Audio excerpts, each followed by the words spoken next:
effectiveness is measured in relation to the outcomes that the program evaluator suggested versus the realized performance that the employer had, right?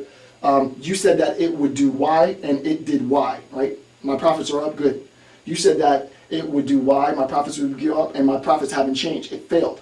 However, I tried your second suggestion and that worked. So I'm cool, right? Does everybody see how that works? So it's effectiveness is a measure of the outcomes that the program evaluator suggests in relationship to the observable changes, the dynamic changes within the system.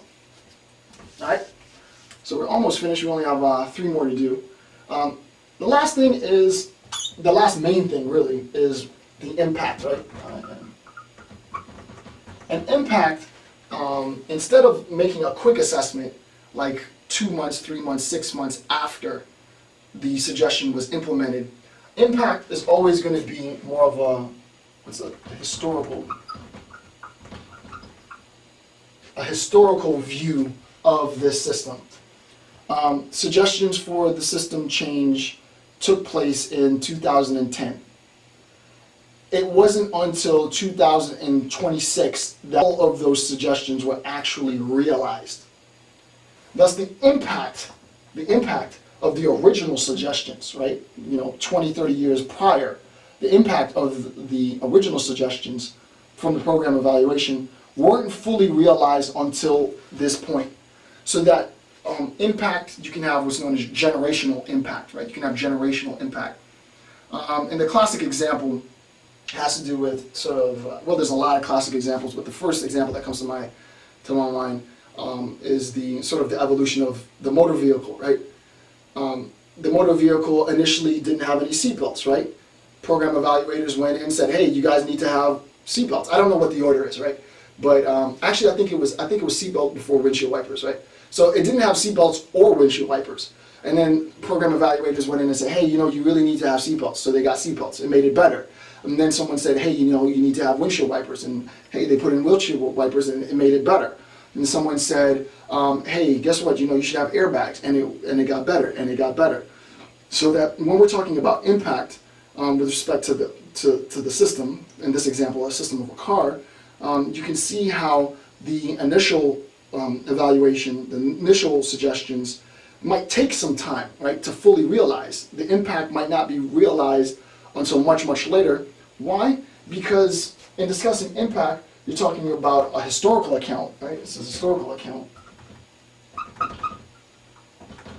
And where the efficiency was time dependent, the impact is dependent on technology. Right? It's technologically dependent, right? You can't talk about, I mean, I can imagine there might be one day where it was like Back to the Future and cars have hovercrafts or something, right? And someone might say, hey, you should have hovercrafts. Well, unfortunately, we don't have the technology for that, right? I think a cool thing for cars would be car tires that never burst, right? Okay, well, that'd be great. I don't know if we have the technology or not, right? Something that I might suggest now, I might not recognize is going to take a while for that suggestion, right? For that outcome to be specific, to be realized, because the impact of that outcome is contingent on some technological advancement. So that I won't be able, the person, my employer, won't be able to fully realize the impact of my program evaluation until he or she gets caught up with whatever technological advancements are available. Okay, so that's impact. And then the last two are very simple. I'm not going to get into this. There's a lot of information on this, but it's not that simple. Obviously, a top-down approach is this, right? From the CEO to the employee. And a bottom-up approach is this, right? From the employee level to the CEO level. And obviously, what regulates this dynamic, this flow, is power. But I'm not going to get into that, right? So that obviously a CEO is more powerful than an employee, and an employee similarly is less powerful than a CEO, But in good program evaluation, I mean, that's just a fact. In good program evaluation, what you want to make sure is that there isn't an abuse of power, that power is dispersed, that power is recognized, that power is transferable. There's a lot of different things, there's a lot of different levels of power, but I can't get into that discussion now either. It was my hope, with all of this complicated sort of analysis, to introduce you to sort of what I feel are the 10 key concepts in program evaluation, so that you can start analyzing programs of your own, right? And just for fun, just start analyzing something really mundane, right? It doesn't have to be anything incredibly complicated.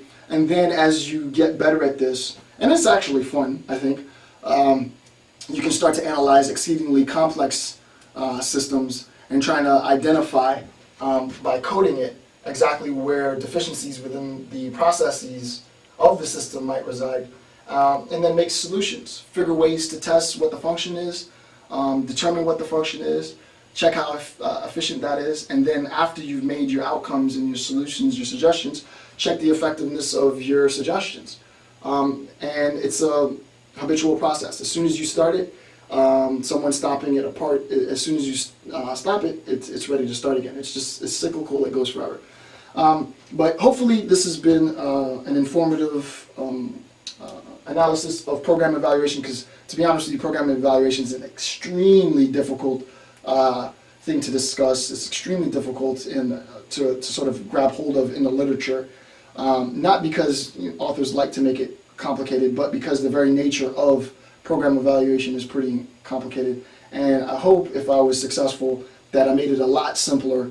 I sort of diluted it so that you could have an understanding of what program evaluation is, and more of you can do it, right? Because that's what these videos are about, right? To get the knowledge out, to give you an opportunity to understand things for free. So thank you for taking the time watching this video on program evaluation. I'm Dr. Jason J. Campbell. Goodbye.